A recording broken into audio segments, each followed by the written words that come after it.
Hey, what's up YouTube? It's Mark Knox for Dart Frog Dojo, and I'm back again working on my CAD Light 70-gallon Artisan tank. In this episode, we're going to get some hard plumbing going on this baby. Alright, so like I said, we're going to use the plumbing that came with it, but I need to get rid of this part because we're going to put a new piece on here. So I'm actually going to leave this connected because it'll allow me to be able to cut this a little better, and I'm going to cut it off right here. Alright, so I'm going to get my hacksaw, and because I want it really, really close, I'm going to cut it right about here at the end of the pipe and get it off.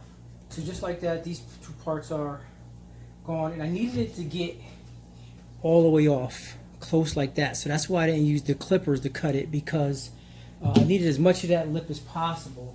So I needed to make sure that this slid in at least that much. So before we get started, the plumbing, if you guys notice back down in there, you can see how in the overflow it's all dirty and grimy back in there. So I took the tank down just so I can clean that out pretty good. And okay, so let's rinse that down a little bit. Just going to pour some water down there. And that actually cleaned it up pretty good. This is a little bit of citric acid. I'm just going to pour this in there. Reach in and just kind of give it a little scrub, just to kind of make sure that it's cleaned up real good. Scrubbed out. I thought I was going to need a razor blade, but it's actually really clean. Alright, so as you can see, we got the tank back up on the stand. But before I can install everything, I just wanted to clean these guys off really good. There's a lot of old sealant, what's it called, the tape. So we're going to take all that old stuff off and replace it with some new stuff before. Then on top of that, we're going to go through and put the seals. We're going to get the seals. I'll put them in a little bit of citric acid, get them nice and clean, and then we'll start getting everything put together. Alright, so if you guys never used citric acid to clean your fittings or any type of equipment from your tank, it's amazing. It cleans everything off so that it's like brand new, and it keeps your seals rubbery. They don't feel brittle like they're going to break. The citric acid is way better than the vinegar. I used to use the vinegar, but once I tried the citric acid, I'll never go back. Alright, so now we got everything wrapped. It's nice and clear. I wrapped it a bunch of times. Wrapped it all up. It's nice and clean. Everything's all wrapped up. The seals are on. Remember, don't forget, if you guys are doing this for the first time, make sure you put the seal on before you put the tape on. Actually, I'm not worried about these yet. The return and the overflow is not that important. So this should prove interesting. The first thing we got to get done here is this guy right here. Might be a little easier to try to install this. Take this big old ball valve off. Next thing we want to do is go ahead and connect this back up. So, you know, if you look, there's not a lot of space under there to put that on. Whoever invented these damn things is a genius. That was great. So if we take this, put it here. This in there. The water to go below the water, because this to go below the water. So this goes in here. This goes in here. We stick that in there. So this. Alright, so that's there, that's there, that's there. Perfect. Who said plumbing a sump was hard? Ah! Wait a minute. I just thought about something. That return line has to be right there, so it has to be shorter. So we have to move the sump over in order to get it in the middle. In order to get in the middle, I got to move it over in order to have my return line be able to go straight up in there. Alright, so let's fix that. Alright, so these just come from Home Depot. They're adjusters to the pieces. I'll show you them up there in a second. Let me see if we can get up there and see it. See right there. those two pieces. Or normally the green pipes come off of that into the drain, but we're not going to do that. So let's put this out first. What I'm trying to do is get this rubber piece on. Alright, so this is the catch. Those two are in. Now I gotta figure out how I'm gonna get these drain pipes in. Alright, so let's put this back. Alright, so I ran into a problem. See how it almost lines up perfect? So I gotta try to get my return, and then over here, my other problem is I got my emergency overflow that goes down. So what I was gonna do was run it straight down right into this so my pump would never run dry. It's kind of lined up with that. Maybe that'll work.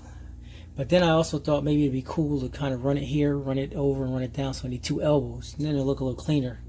But let me see how that looks, and then I got another problem. So this is my return pump. What the hell I need that for? Ain't nothing going on. Let me see something. If I run right to the edge, I can only go about that far. And then it still doesn't fit, so I will have to put the elbow on. So it'll be better off just putting the guard in there. Putting the guard on there. And then cutting it. And then shooting the elbow and then the elbow. Alright, let's see how that works out. Alright, so this is all I was able to get done tonight. Tomorrow I gotta run out and grab my elbow for here and here, go down to the pump. So I'm gonna put an elbow there, and then I got the union. Then I'm gonna grab two more elbows, one to go right there, and then to make an elbow. So I'm gonna make this elbow, if you can imagine, go down here and then down and that to there. And then that should be it. Overall though, wasn't that bad. Just tomorrow I'll add those parts in, then we'll let them dry. I forgot I had that this guy in. This is my gate valve. You would think this would be enough, but I don't think so. I heard the gate valve is enough to adjust it a little bit better.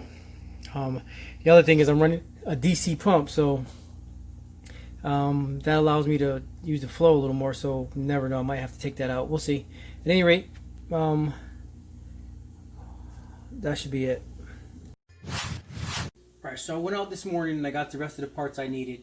I got the elbow here, I put a union valve here, and then this goes down. I put a reducer, but it went from 3/4 inch to 1 inch, and that fits neat in that circle. And then I also decided to put a manifold in here. So I got a ball valve that controls these two, and my plan is to put a what's it called, a push fitting in here. Not these. These are no good. I was going to use these at first, and I still may, but the goal is to put a push fitting in there, and then the goal is to put a push fitting in here, and then I can just connect the I'm putting the GFO and media reactors here.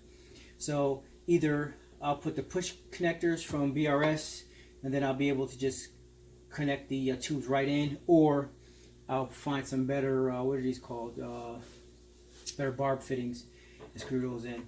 Alright, but the barb fittings are kind of near now because that's the way I want them to look, but I think I'm going to go with the push connections. And then I'll get the two media reactors and hang them off the front here. I got some minor ones, and just run a tube, and that runs in, and then run that one. And I'll put an inline ball valve to the media connectors to adjust the flow. And this will just be to turn it off when I'm not using it. And then in the meantime, while I'm waiting, I'll put these caps in just to hold everything off. Right, and then I'll show you down inside here. I had to put elbow. Let me show you what that looks like. All right, so if you notice for the pump, I had to put the 45-degree angle down here. Instead of putting 90s, I put 45. I know 2 90s equal 45. It just seems like it'll flow a little easier if it's on 45, and it might be my ignorance. At any rate, that's the pump. And so my plan is to, if I had to service the pump, I just disconnect here. Or disconnect it at the pump. I reach my hand down and disconnect it right at the pump, and it can slide out. There's a union valve at the pump. The alternative is I could also put a barb fitting, which I have, and then if for some reason if the pump runs noisy, I have a 1 inch barb fitting that I can connect, and then we'll connect the hose, and that might reduce. But this is supposed to run silent and smooth, so it should be okay. All right, but that's it so far. Luckily for me, the skimmer fits. The next step is to modify this 7-inch hole to put our Bubble Magus filter roller. All right.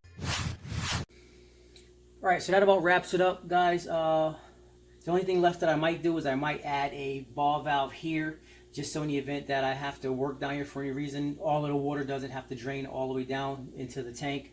And then I'm not sure, but I might replace this black ball valve with a red one, just picky like that. Other than that, I hope you liked the video. I hope it was helpful to you. If you have a sump and you're going to plumb it and it's similar to mine, hopefully some of the things I've done were helpful to you. If they were, please like the video. Give it a thumbs up, and maybe subscribe if you want to see more. Coming up in the next video, I plan to modify this sump to accommodate a roller filter mat. Other than that, take care and we'll see you next time.